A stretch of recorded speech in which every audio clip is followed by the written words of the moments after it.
नमस्कार। मैं आज आपको बताऊंगा कि छोटे बच्चों को किताब पढ़ना कैसे सिखाया जाता है। सबसे पहले हम स्वरों के बारे में बच्चों को बताएंगे, जैसे ए, आ, ई, उ, ए, आई, ओ, औ, अंग, ए। ऐसा सभी पेरेंट्स जानते हैं कि स्वर कैसे लिखा जाता है और वर्णमाला कैसे लिखी जाती है। तो इसकी तैयारी के लिए सबसे पहले मैंने स्वर लिखे हैं। स्वर के बाद में मैंने उनकी मात्राएं लिखी है। मात्राएं लिखने के बाद में मैंने वर्णमाला लिखी है। अब आपको अपने बच्चे को सबसे पहले शब्दों की जानकारी देनी है। आपको उच्चारण करके बच्चों को बार बार दोहरान करवाना है। जैसे ए, आप जो भी अक्षर बोलेंगे बच्चा उसका अनुकरण करता जाएगा। इस प्रकार धीरे धीरे बच्चे को शब्दों का ज्ञान हो जाएगा।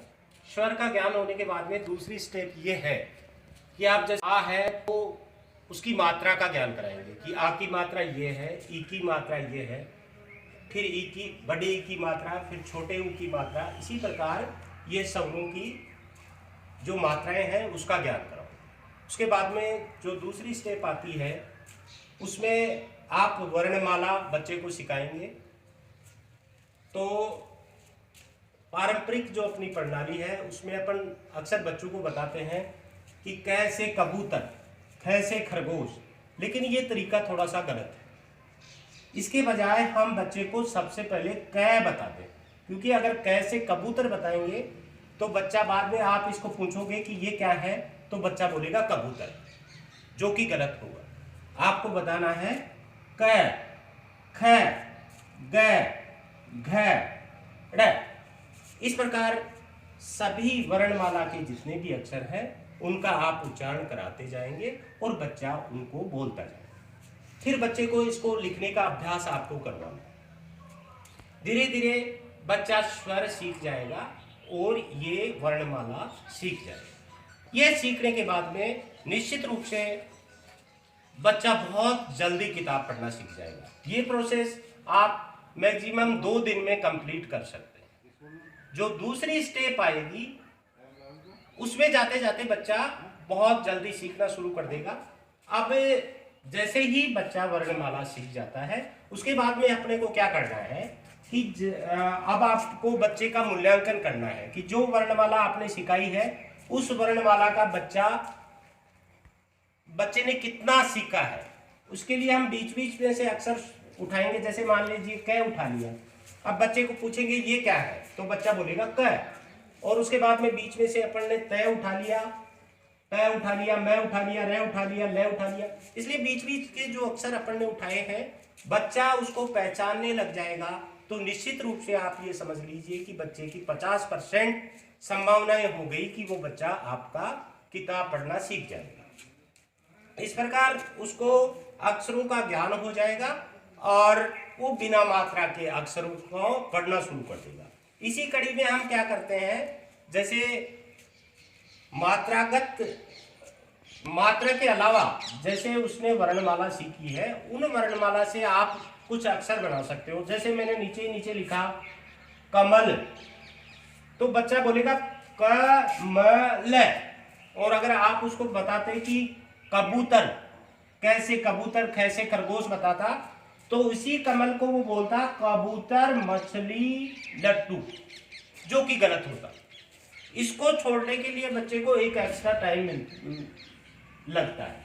इसलिए बच्चे को सबसे पहले आप ये बात अपने दिमाग में रखिए कि बच्चे को कबूतर, खरगोश, गाय ऐसा कुछ नहीं सिखाना है। सीधा आपको बच्चे को एक उसी अक्षर को बताना है, जैसे क, ख, ग, ज, ड। अब जैसे ही बच्चे का पहला ये चैप्टर पहला है, इस चैप्टर में बच्चे को वर्णमाला का ज्ञान हो जाएगा। बिना मात्रा के अक्षरों को वो बहुत जल्दी, यानी आप ये समझ लीजिए 3-4 दिन में वो बिना मात्रा के अक्षर हैं उनको पकड़ना शुरू कर देगा। अब अपन देखते हैं कि भाई बिना मात्रा के अक्षरों से तो अपन किताब पढ़ना मान नहीं सकते। तो ऐसी स्थिति में हम क्या करते हैं कि जैसे मान लीजिए कि इसके बाद में दूसरा चैप्टर, अब डे बाय डे अपने को दूसरा चैप्टर लेना है। जैसे मान लीजिए अब उसने क, ख, ग बिना मात्रा के अक्षरों को पहचानना शुरू कर दिया और बिना मात्रा के अक्षरों को उसने पढ़ना शुरू कर दिया। इसके लिए अपन बिना मात्रा के कुछ शब्द लिख के भी बच्चे को दे सकते हैं। अब दूसरी स्टेप आएगी, जैसे मान लीजिए बिना मात्रा के तो वो सीख गया। अब दूसरे दिन हम जो चैप्टर बनाएंगे उसमें आ की मात्रा सिखानी है। जैसे मैंने आ की मात्रा पे ये गोल राउंड कर दिया, उसी प्रकार अब दूसरी स्टेप में क्या करना है, जैसे ही आ की मात्रा, अब बच्चे को कहेंगे कि आज हम आपको आ की मात्रा के बारे में बताएंगे। तो उसको कह तो आता था, अब उसको कहना है कि सभी के सामने डंडा लगा दीजिए। तो वो सबके सामने ऐसे डंडा लगा देगा। इस प्रकार सबके सामने वो ऐसे डंडा लगा देगा। तो ये आ की मात्रा लग गई, बिल्कुल इजी है। बच्चा सीधा सीधा आपको आ की मात्रा के अक्षर वो लिख लेगा, क्योंकि उसको यही कहना है कि जो भी आपने वर्णमाला लिखी है उसमें आपको आ की मात्रा में सामने एक डंडा लगाना। इस प्रकार बच्चा ये डंडे सबके लगा देगा। अब उसको उच्चारण बताना है कि आ की मात्रा जो होती है उसमें शब्द के बोलने पर आ का उच्चारण होता है। जैसे क है तो क का, क के एक डंडा लगते ही का, उसको बताएंगे का हो गया। इसी प्रकार ख के एक डंडा लगाते ही खा, गा, घा। बच्चा खेल खेल में बहुत रुचि से इन अक्षरों को बोलेगा, का, खा। तो फिर जो दूसरी स्टेप आएगी वो स्टेप होगी, जैसे आपने पहले बिना मात्रा के अक्षरों को पहचानना बताया, उसी प्रकार आ की मात्रा के अक्षर लिखोगे। जैसे का लिख दिया, ता लिख लिया, पा लिख लिया। अब आ की मात्रा के कई शब्द ऐसे हैं जो जनरल भाषा में अपन, जैसे छोटा बच्चा सीखता है, जैसे काका, तो क के डंडा लगा दिया का हो गया, फिर क और डंडा लगा दिया का हो गया। इसी प्रकार काका, फिर जैसे मान लीजिए पापा, पापा, तो पै के एक एक डंडा लगा दिया पापा। तो ये दूसरी स्टेज हो गई। दूसरे दिन बच्चा, क्योंकि पहले दिन जो मुश्किल काम था वर्णमाला और स्वर को सीखने का था, मात्राओं के बारे में जानना जरूरी था। दूसरे दिन अपन ने आ की मात्रा के बारे में बताया। आ की मात्रा के बारे में जैसे ही उसको बताते हैं बच्चा ले में आ जाएगा। जैसे ही तीसरे चौथे दिन अपन क्या स्टार्ट करते हैं, इसी क्रम में जैसे अपन ने आ की मात्रा शुरू की, उसी प्रकार फिर ई की मात्रा को, छोटी ई की मात्रा को शुरू कर देते हैं। हर अक्षर के ठीक वही प्रक्रिया है, जैसे अपन ने कह के आ की मात्रा लगाई थी, उसी प्रकार कह के ई की मात्रा, सारे जैसे कैसे ज्ञ तक सभी अक्षरों पे अपन को छोटी ई की मात्रा लगा देनी है। उसी प्रकार जैसे अपन ने आ की मात्रा में और बिना अक्षर की मात्रा में जो प्रक्रिया अपनाई थी, यहां अपन जैसे कह के ये की, ये क्या है, क्योंकि यहां पर वो पड़ेगा की, खी, गी, गी। अब यहां पर ये एक बहुत ही बड़ी बात है कि बच्चे को बारकड़ी सीखने की कोई आवश्यकता नहीं है।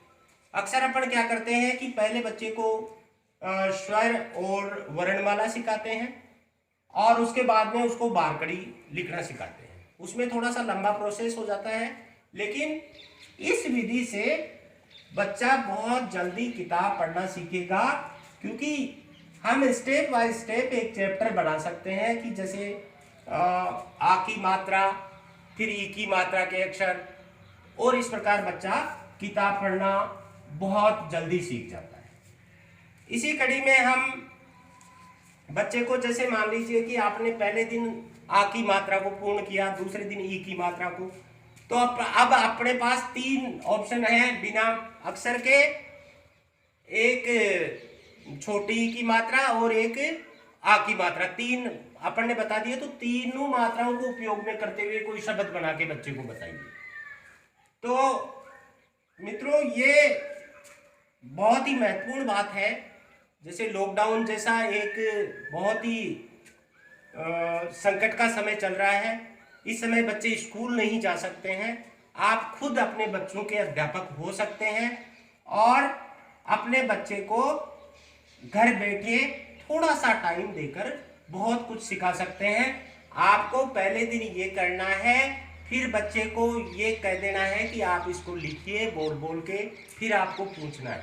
तो मैं ये कह सकता हूँ कि अगर ये विधि आप अपनाएंगे तो निश्चित रूप से बच्चा 10 दिन के अंदर किताब पढ़ना सीख जाए।